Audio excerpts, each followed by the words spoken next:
میں ہوں وسیم امجد محمود اور آپ دیکھ رہے ہیں میرا یوٹیوب چینل گزارشات۔ بڑے انتظار اور وعد و وعیدوں کے بعد اور الٹیمیٹم دینے کے بعد آج آخرکار بلی تھیلے سے باہر آ گئی اور اپوزیشن نے حکومت کے خلاف، خاص کر پرائم منسٹر کے خلاف تحریک عدم اعتماد اسمبلی میں جمع کرا دی، جس میں 84 ممبران اسمبلی کے دستخط ہیں۔ وہ ممالک جہاں پر جمہوریت عرصے سے پنپ رہی ہے وہاں پہ یہ آپشن بہت کم استعمال ہوتا ہے، اور خاص کر اس وقت ہوتا ہے جب کوئی وزیر اعظم کسی اخلاقی یا مالی بدعنوانی کا شکار ہوتا ہے۔ یہاں تک بھی تاریخ میں ہے کہ ایک ممبر اسمبلی کی زیادہ تعداد سے 5 سال حکومت نے نکال لیے اور اپوزیشن نے کبھی کوشش نہیں کی کہ وہ تحریک عدم اعتماد لائے، اور نہ وہاں یہ کانسیپٹ ہے کہ حکومت اور اپوزیشن ایک دوسرے کو جوڑ توڑ کریں۔ الیکشن میں ہر ایک کو حق ہوتا ہے کہ اپنے نظریات کے مطابق اس کے لیے لوگوں سے ووٹ مانگے اور حکومت بنائے اور اپنی پالیسیاں لوگوں کے سامنے رکھے۔ پاکستان کیونکہ بہت عرصہ آمریت کا شکار رہا ہے، اور کچھ اخلاقی معیار اس طرح کے ہیں کہ ہر شخص اپنی پاور اور اتھارٹی چاہتا ہے۔ باپ، بیٹا، پوتا، پڑپوتا اس طرح کی طرح سیاست میں چلتی ہیں۔ تمام بڑے نام، تمام بڑی پارٹیاں اس وقت خاندانی نظام کی شکار ہیں اور خاندانی حسب و نسب کے ساتھ وہ چل رہی ہیں۔ عمران خان ایک ایسی شخصیت تھی یا ہے جو ایک ایسا نظام لایا جس میں کوئی خاندانی یا وراثت کا زور نہ تھا یا وراثت کو اولویت نہیں دی جا رہی تھی، کیونکہ وہ ایک ماٹو کے ساتھ آیا تھا، اور وہ ماٹو جو عوام کو سیل کیا گیا کہ ملک میں بدعنوانی ہو رہی ہے اور میں مہنگائی کو کم کروں گا اور ملک کو ترقی کی راہ پر گامزن کروں گا۔ 72 سال سے زیادہ عرصے میں جب ایک ملک میں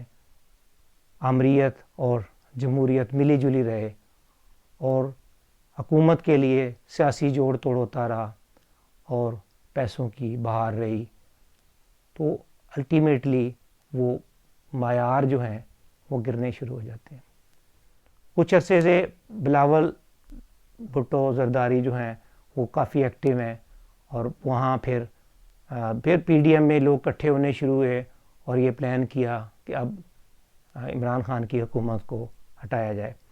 یہ بڑے دنوں سے پلاننگ ہو رہی تھی، لوگوں کو توڑنے کی کوشش کی جا رہی تھی۔ آج اس چیز کو فائنل کر دیا گیا ہے، اور جو اس کی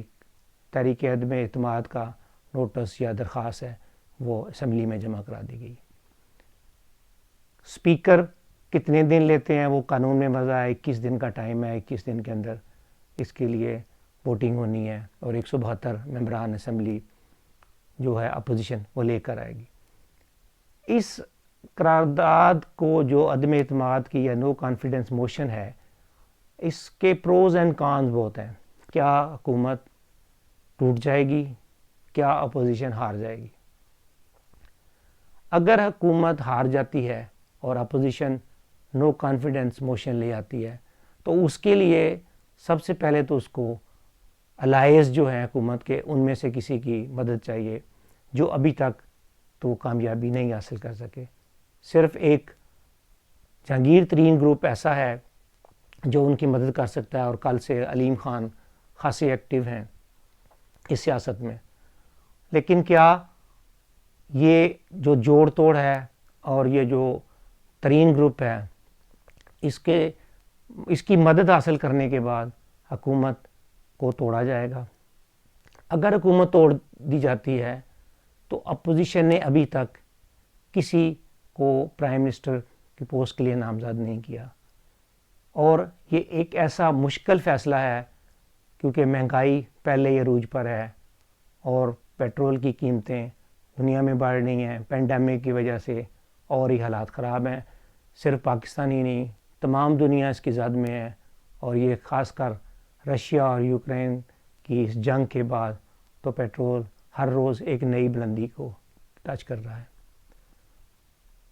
اس میں اگر حکومت بنتی ہے تو نئی حکومت بہت کمزور حکومت ہوگی، چاہے وہ نون لیگ کی طرف سے ہو چاہے پیپلز پارٹی کی طرف سے ہو۔ پیپلز پارٹی تو بالکل بے بس ہوگی کیونکہ اس کے ایم این اے بہت کم ہے۔ اگر ترین گروپ کو اس کی آفر کی جاتی ہے تو وہ بھی پھر اپوزیشن کے ہاتھوں بلیک میل ہی ہوتے رہیں گے، کوئی مستحکم حکومت نہیں بن سکتی، اور الٹیمیٹلی جو پرائم منسٹر آئے گا اس کو حکومت توڑنی پڑے گی۔ اور اگر کوئی کمزوریاں، غلطیاں یا بدنامیاں اس حکومت کی ہیں تو وہ آئندہ آنے والی حکومت کے سر پڑیں گی اور اس کو سارا جھیلنا پڑے گا۔ اگر فوری طور پر وہ اسمبلیاں توڑتے ہیں تو اس کا سب سے زیادہ فائدہ تو پاکستان مسلم لیگ نواز کو جائے گا۔ پیپلز پارٹی کوئی خاص فائدہ نہیں اٹھا سکے گی کیونکہ زیادہ تر امکان یہی ہے کہ وہ سندھ میں حکومت ہونے کی وجہ سے سندھ کو قابو کر لیں گے اور میں بھی بلوچستان سے اور کچھ پنجاب سے سیٹیں لیں گے۔ مولانا فضل الرحمان کی رائے ہے کہ وہ کے پی کے اور بلوچستان میں چند سیٹوں کی توقع ہے، لیکن اگر وہ حکومت جیت جاتی ہے اور یہ تحریک ناکام ہو جاتی ہے تو پھر عمران خان کچھ عرصے کے لیے محفوظ ہو جائیں گے اور شاید وہ زیادہ کھل کر اپوزیشن کے ساتھ یا وہ جو کیسز ہیں جن اسمبلی کے ممبران یا اپوزیشن لیڈروں کے خلاف ہیں اس کو زیادہ طریقے سے ایکٹیو کر سکیں گے، کیونکہ اس وقت اپوزیشن پورا زور لگا رہی ہے کہ ہم حکمران جماعت کے بندوں کو توڑ لکھ کر اپنے کیمپ میں شامل کریں، اور لگتا یہ ہے کہ جوڑ توڑ کی سیاست میں وہی چھانگا مانگا والی ہارس ٹریڈنگ دوبارہ شروع ہوگی۔ اس میں ہارس ٹریڈنگ میں ایک طرف نہیں ہوگا، اپوزیشن بھی کرے گی تو گورنمنٹ بھی کرے گی، کیونکہ اگر گورنمنٹ نے اپنے آپ کو مستحکم رکھنا ہے اور اپنے خلاف عدم اعتماد کو ناکام کرنا ہے تو ایک طرف تو اپنے ساتھیوں کو جو ناراض ہو چکے ہیں اور جہانگیر ترین گروپ کو واپس لانا ہے، تو دوسری طرف انہوں نے یہ بھی کوشش کرنی ہے کہ اپوزیشن کے چند ممبران کو توڑ لیں تاکہ اپوزیشن ہمیشہ کے لیے آئندہ کوئی ایسا کام نہ کر سکے۔ مختلف ذرائع کہہ رہے ہیں کہ 18 کروڑ سے لے کے 60 اور 80 کروڑ روپے تک کی ممبران اسمبلی کو آفر کی جا رہی ہے، اور کچھ ٹکٹوں کی بھی آفر ہے کہ آپ ہمارے ساتھ مل جائیں تو آئندہ کے لیے آپ کو ٹکٹ دیے جائیں گے۔ کیا وہ لوگ جو ایک پارٹی کو چھوڑ کے دوسری پارٹی میں اس مشکل وقت میں جائیں گے، کیا عوام ان کے ساتھ خوش ہوں گے کہ جو لوٹے ہیں یا جو گھوڑے ہیں ان کے اوپر جو پیسے لگائے گئے ہیں کیا وہ ان کو ووٹ دیں گے، یا اب ان کی ساکھ اتنی خراب ہو چکی ہوگی کہ اپوزیشن ان کو یا جو بھی مخالف ہوگا وہ اس چیز کو ہائی لائٹ کر کے ان کی فتح کو شکست میں بدلے گا۔ ایک ہوتی ہے وفاداری، ایک ہوتی ہے کسی کے ساتھ رہ کے چلنا، اور جو وفادار اور ساتھ رہ کے چلنے والا شخص ہوتا ہے وہ اپنی کمٹمنٹ کو پورا کرتا ہے، اور جو مین آف دی کمٹمنٹ ہوتا ہے وہ ہمیشہ اور ہمیشہ کامیاب رہتا ہے، اس کو کوئی ہلا نہیں سکتا، اس کے ہرا نہیں سکتا۔ سیاست تو کھیل ہے، اس میں آنا جانا رہتا ہے، لیکن کیا اس کے اثرات اور تاثرات پاکستان کی حکومت کے لیے کیا ہوں گے، پاکستان کے ملک کے لیے کیا ہوں گے؟ حکومت تو سب کی کو ملنی جانی آنی جانی چیز ہے، ایک الیکشن ہوں گے، ایک بہت بڑا خرچہ جو وقت سے پہلے ہے، اور دنیا جب ایک وقت نازک صورتحال کا شکار ہے، ایک طرف روس اور یوکرین کی جنگ کی وجہ سے قیمتیں آسمان پر ہیں تو دوسری طرف پینڈیمک کی وجہ سے حالات پہلے ہی بہت خراب ہو چکے ہیں۔ یہ بہت نازک وقت ہے اور یہ بہت سوچ سمجھ کر چلنے کا وقت ہے۔ اگر کسی نے نادانی کی، چاہے حکومت کی نادانی ہو یا اپوزیشن کی نادانی ہو، لوگ تو فائدہ اٹھا جائیں گے، لیکن فائدہ اٹھا کے کیا وہ پاکستان کے عوام جو پہلے ہی بہت پسے ہوئے ہیں ان کو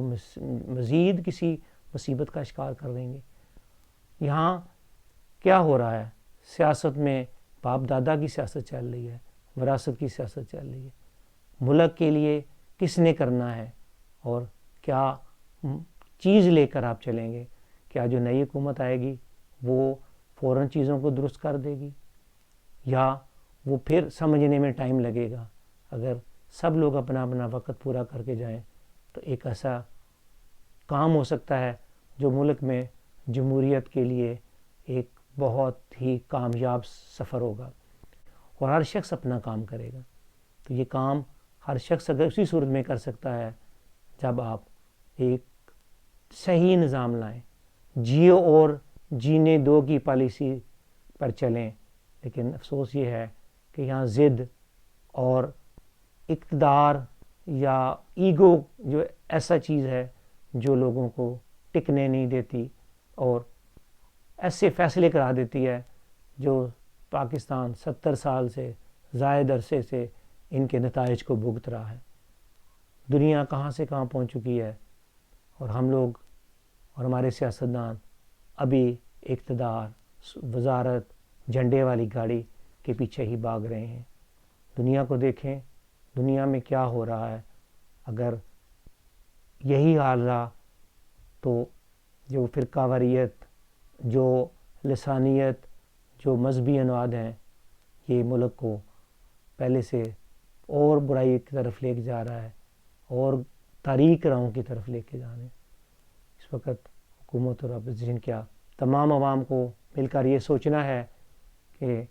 عدم اعتماد کی تحریک ہو یا کوئی اور ہو، حکومت کوئی بھی آئے، وہ ڈیڈیکیشن کے ساتھ آئے اور ملک کے لیے کام کرے، اور چاہے اپوزیشن ہے چاہے حکومت ہے، یہ علیحدہ نہیں چل سکتے۔ یہ دو ایسے متوازی سڑکیں ہیں یا دو ایسی پٹڑی ہیں جو ایک دوسرے کو ساتھ لے کر چلتی ہیں اور ایک دوسرے کو قائم رکھتی ہیں، ایک دوسرے کی کمزوری کو ٹھیک کرتی ہے اور اس کی کمزوریوں کی شناسائی کراتی ہے اور اس کے اوپر انڈیکیشن دیتی ہے کہ تم نے یہ غلط کام کیا ہے، اس کو درست کر لے۔ وقت سب کو ملنا ہے، صرف شرط یہ ہے کہ آپ ملک سے وفادار ہوں۔ اگر تحریک اعتماد کامیاب ہو یا نہ ہو، یہ تو بعد کی باتیں ہیں۔ ملک رہنا ضروری ہے اور ملک کے رہنے کے لیے مل جل کر سب کو رہنا ہوگا۔ اگر میری ویڈیو آپ کو پسند آئی ہے تو اس کو لائک کریں، سبسکرائب کریں اور شیئر کریں۔